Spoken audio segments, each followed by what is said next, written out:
Magandang umaga po sa inyong lahat. Siguro minsan sinasabi natin o sinasabi sa atin yung salita na deserve mo yaan. Deserve mo yaan. Kapag meron kang bibilhin na gamit at habang ito'y iyong tinitingnang maigi, lalapit sa iyo ang sales lady. Sasabihin sa iyo, "Ma'am, sir, bilin mo na yaan. Pasko naman, deserve mo yaan." Minsan kapag iniisip natin, kakain ba ako sa labas? Iinom ba ako sa kafeteryang ito? Napakamahal. Minsan sasabihin sa atin ng ating pamilya o ng ating kapwa, buong araw kang nagpagod, buong linggo kang nagtrabaho, deserve mo ang bagay na yaan. Kaya nga minsan may mga pakakataon, ginagawa natin ang isang bagay, binibili natin ang isang bagay, pinapasok natin ang isang bagay. Bakit? Kasi pakiramdam natin, deserve natin ang mga bagay na iyon. Pero yung salita pong deserve, tingin ko, ay very subjective. No? Subjective. Ibig sabihin, depende yan sa tingin mo sa iyong sarili. Kasi may mga pakakataon, pakiramdam din naman natin, hindi natin deserve ang isang bagay. Pero sa isang banda ay ibinibigay o pinaparanas mismo sa atin. Kaya nga may mga pakakataon din kapag ang pakiramdam natin, deserve natin ang isang bagay, pero ating hindi nakuha o sa atin ay hindi ibinigay, ano yung ating nararamdaman? Nagtatampo tayo. Bakit? Kasi ang sulsol at sinasabi ng ating mga kapwa o ng ating kapitbahay, bakit naman hindi ibinigay sa iyo ang promotion na yaan? Deserve mo yaan. Bakit naman yaan ang ipinakitang ugali sa iyo ng iyong amo, ng iyong boss, ng iyong kapatid, ng iyong anak, ng iyong kapitbahay? Hindi mo deserve ang bagay na yaan. Kaya nga may mga pakakataon, kakasulsol ng ating pamilya, kakabulong ng ibang mga tao, ang ating pakiramdam minsan nanghihina tayo, nalulungkot tayo, na-o-offend tayo. Bakit? Kapag ang mga pagkakataon iniisip natin, deserve natin ang ilang mga bagay dahil sa ating maayos at matuwid na pag-uugali, pero ito ay hindi ibinigay mismo sa atin. Mga kabatid, sa ating pong ebanghelyo sa ngayon, ating narinig ang kwento ng mag-asawang si Zacarias at saka si Elizabeth. Sabi nga sa ating ebanghelyo, silang dalawa ay sumusunod sa mga utos ng Panginoon. Silang dalawa ay kalugod-lugod sa Diyos. Pero ano ang naging problema? Ang tingin ng mga tao sa kanilang dalawa, dahil sila ay walang anak, ano ang kanilang naiisip? Ang dalawang ito ay pinarusahan ng Panginoon. Ang dalawang ito ay kinalimutan ng Diyos. Hindi nila deserve na sila ay walang biyaya ng anak. Pero mga kabatid, magandang ating pong tignan yung ating ebanghelyo sa ngayon. Sapagkat mayroong tatlong bagay na pwedeng ituro sa atin si Zacarias at saka si Elizabeth.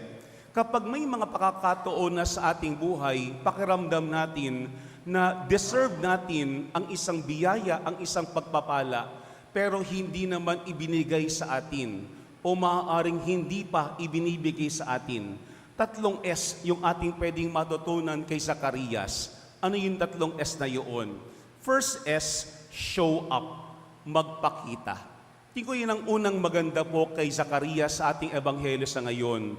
Kahit walang anak, kahit nagbubulong-bulungan ang mga tao at silang dalawa ay nilalait, sabi nga, ando doon ang tingin ng mga tao na sila ay merong kadustaan, nagpakita pa rin si Zacarias. Pwede naman si Zacarias ay humiwalay na lamang. Pwede si Zacarias ay magtago na lamang para hindi na pag-usapan, para hindi niya na marinig ang mga sinasabi ng mga tao tungkol sa kanilang dalawang mag-asawang matanda at baog. Pero ang maganda po kay Zacarias, nung ang kanilang lipi ang nakatakdang mag-alay ng insenso o kamanyang sa loob mismo ng templo ng Panginoon, siya ay nagpakita. Yan po yung unang S, show up. Kasi baka may mga pakakataon ayaw nating magpakita. Bakit? Kasi tayo ay nasaktan. Baka may mga pakakataon ayaw nating magpakita. Bakit? Kasi tayo ay nagtatampo. O baka may mga pakakataon din, bihira tayong magpakita kapag tayo ay nangangailangan lamang. Kapag atin lamang nakuha na yung biyaya na ating matagal nang hinihingi sa Panginoon. Pero ito ang maganda po kay Zacarias. Kahit siya ay pinag-uusapan, kahit hindi ibinibigay ng Panginoon yung biyaya ng anak, patuloy siya nagpapakita sa Diyos. Patuloy siyang sumusunod sa mga utos ng Panginoon. Yan po yung unang ating tignan. Show up, magpakita. Maganda po kasi at mahalaga po kasi yung regularity na tayo ay laging nandoon. Paano kung dumating ang anghel ng Panginoon para magbigay ng biyaya, pero wala doon si Zacarias? Bakit? Kasi siya ay huminto na. Kasi siya ay nagtampo na. Kasi siya ay nawalan na ng gana o kaya ng pag-asa. Pero itong Zacarias na ito, pinapakita niya sa atin na lagi siyang handang magpakita sa ating Panginoon kahit wala yung biyaya. Alam po nyo, ako po ay lumaki sa Pateros at yung aming bahay ay napakalapit lang po dyan sa Eskwela Hanayaan. Simula kinder hanggang grade 2, ako po ay sa Pateros Catholic nag-aral at grade 3 hanggang grade 6 ay sa Pasig Catholic. Pero hindi ko makakalimutan dahil yung aming bahay ay malapit lamang po sa Pateros Catholic, palagi akong pinapapasok ng aking nanay. Kahit merong bagyo, kahit masama yung aking pakiramdam, pinapapasok niya ako. Hindi ko makakalimutan, isang araw talagang ang lakas-lakas ng ulan. Ang sabi ko sa aking mami, meron mo talagang pasok para namang walang klase. Dati naman hindi talaga nagde-declare kung merong pasok o wala. In short, pinapasok po niya ako.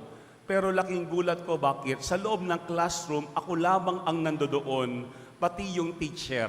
Hindi ko makakalimutan, yung teacher, inis na inis sa akin. Ang sabi niya sa akin, bakit ba pumasok ka pa? Ang lakas-lakas na nga ng ulan. Ang sabi niya sa akin, umuwi ka na lamang. Hindi kita tuturuan kung ikaw lamang mag-isa ang pumasok. Pero mga kapatid, ano yung laging sinasabi sa amin ng aming nanay? Bakit kinakailangan pumasok lagi? Ang sabi niya, paano kapag magturo ang inyong teacher ng bagong lesson, wala kayo doon? Ibig sabihin, na-miss nyo yung ituturo niya sa buong klase. Paano kapag nagpa-exam yung inyong teacher at wala kayo doon? Ibig sabihin, wala kayong grade para sa exam na yun. Ano yung lagi niya sinasabi sa amin? Magpakita lagi para hindi masayang ang biyaya at ang pagkakataon. Yan po yung unang S, show up. May mga pagkakataon ba na ayaw nating magpakita? Kasi tinatamad tayo, ayaw nating magpakita. Kasi tayo ay merong tampo, meron tayong galit. Minsan din ba ayaw nating magpakita? Bakit? Kasi pakiramdam natin, wala naman tayong pangangailangan o hindi naman ibinibigay sa atin yung ating hinihiling. Pero yan po yung unang S na maganda kay Zacarias. He showed up. Nagpakita siya kahit wala yung biyaya ng anak. Pangalawang S is to serve, yung maglingkod.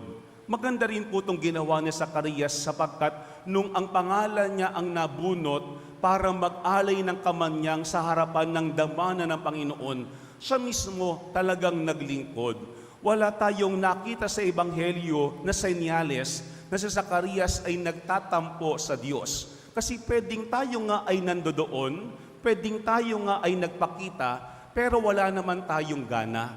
Pwedeng tayo nga ay nagpakita, pero pinaparamdaman naman natin na tayo ay galit, na tayo ay nagtatampo, na tayo ay merong sama ng loob sa Panginoon. Pero si Zacarias, mga kapatid, nung panahon na siya ang kailangan mag-alay ng kamanyang sa mismong templo, talagang ibinigay niya, binuhos niya yung kanyang buong sarili, yung kanyang buong panahon. Hindi pa katapos ng pagpapakita ng anghel, agad-agad siyang umalis. Kung hindi siya talaga ay nanatili, tumutok habang siya mismo ay nakalaan na maglingkod sa Panginoon. Tingko yan po yung pangalawang hamon sa atin. Marami namang biyaya ang Panginoon na ibinibigay sa atin. Maaaring ang ating pansin lamang ay nandoon sa kawalan ng anak. Iisa lamang yun. Pero sa ating pong ebanghelyo, mula sa Zacarias, na maaaring wala man silang anak ni Elizabeth, pero ang dami-daming paraan at ang dami-daming dahilan para siya ay magpakita, magpasalamat at maglingkod sa Panginoon. Alam po nyo, nung isang gabi, ako'y nagmisa ng simbang gabi sa Guadalupe Bliss. Nung ako po'y nasa loob ng seminaryo at naging formator doon, madalas po akong nagmimisa sa kanila kasi lakad lamang ando doon na. At nung ako'y dumating, medyo maaga-aga pa para iwas traffic, kausap ko yung mga MBG doon.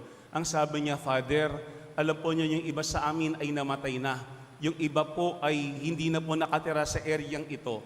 Iilan na lamang po kami. And then ang sabi niya sa amin, Father, napakahirap po talaga mag-recruit na magsaserve ng simbahan. Sabi ko, bakit? Kasi po ang tanong nila lagi sa akin ay, magkano ba yung sweldo? Ang sabi ko lagi sa kanila, volunteer lang yan. Kasi marami tayong pwedeng ipagpasalamat sa Panginoon. Yung lang tayo ay humihinga araw-araw, malaking bagay na yun. Alam mo, siguro magandang paalaala yan sa atin. Sa Zacarias, mga kapatid, isa lamang ang maaaring makita natin na kakulangan sa kanyang buhay, yung walang anak. Pero marami siyang biyayang tinatanggap mula sa Panginoon kasama ni Elizabeth na siya mismo ay mulat at alam na alam niya yan. Kaya itong taong ito ay laging nandoon, handa na maglingkod sa Diyos. Yan po yung pangalawang ating tignan. Tayo ba ay hindi lamang nagpapakita? Pero pangalawa, tayo din ba ay buong puso at may katapatan na naglilingkod sa Panginoon? Maaaring hindi lamang sa loob ng simbahan, kung hindi pati sa ating mga tahanan. Pero pangatlo po at panghuling S is surrender. Yung tayo ay lubusang magtiwala sa Panginoon. Sapagkat nung ang lahat ng ito ay pinapaliwanag ni Gabriel, Anghel Gabriel, kay Zacarias, ano ang sabi ni Zacarias? Paano ko po matitiyak na mangyayari ito? Sapagkat ako'y napakatanda na at gayon din po ang aking asawa. Ramdam natin yung kanyang pagdududa. Pero maganda po yung sagot ni Anghel Gabriel kay Zacarias. Ang sabi niya, ako si Gabriel na naglilingkod sa harapan ng Panginoon. Sinugo ako upang ihatid sa iyo ang mabuting balita na sinabi ko na sa iyo. Siguro magandang ating tignan yung sinabi ni Anghel Gabriel. Ang sabi niya, ako si Anghel Gabriel na naglilingkod sa harapan ng Diyos. Parang sinasabi niya, kilala ko ang Diyos. Ganoon ako kalapit sa Panginoon. Palagi ako naglilingkod sa Kanya. Alam ko kung ano ang sinasabi ko at alam ko rin kung gaano katapat ang Panginoon sa lahat ng Kanyang mga binibitawang pangako. Puro yan po yung pangatlong ating tignan, surrender. Kasi may mga pagkakataon baka tayo ay puro duda. Maaaring tayo mismo ang daming katanungan sa ating buhay. Pero isa lamang bagay ang hinihingi ng Panginoon kay Zacarias, ano yun? Yung siya ay lubusang magtiwala na kayang gawin ng Panginoon anumang bagay na ating hindi lubos na maunawaan. Kaya nga po mga kapatid, yung pang-apat na S ay napakahalaga. Ano yun? Be silent. Yung tayo ay manahimik. Sapagkat nung nagdududa na si Zacarias sa Anghel Gabriel, ang sabi sa kanya ng anghel, ngayon mabibingi ka at hindi makapagsasalita hanggang sa araw na maganap ang mga bagay na ito sapagkat hindi ka naniniwala sa mga sinabi ko na matutupad pagdating ng takdang panahon. Siguro minsan yun ang problema natin. Salita tayo ng salita. Kaya tayo madalas mapahamak kasi tayo ay salita ng salita. Pero ano ang hamon ng ating ebanghelyo? Manahimik, pakinggan, tignan nating maigi. Paano ba gumagalaw at paano ba tinutupad ng Panginoon ang kanyang pangako sa ating buhay? Alam po niyo, merong magandang sinabi sa Mother Teresa ng Calcutta tungkol dyan. Ang sabi niya, I always begin my prayer in silence, for it is in silence of the heart that God speaks. God is the friend of silence. We need to listen to God because it is not what we say, but what God says to us and through us that matters. Mga kapatid, kaibigan ng Panginoon ang katahimikan. Kapag yung ating puso, kapag yung ating isipan ay napakaingay at kapag tayo ay salita ng salita, mahihirapan nating makita ang napakaraming biyaya. Kahapon, ating narinig ang kwento ni San Jose. Habang siya kinakausap ng anghel ng Panginoon sa San Jose, tahimik na tahimik. Ngayon, si Zacarias, kinausap din ng anghel ng Panginoon. Pero si Zacarias ay kailangan patahimikin. Sa ating buhay minsan, kailangan tayong patahimikin ng Panginoon. Kasi baka dahil tayo salita ng salita, kaya tayo madalas napapahamak. Amen.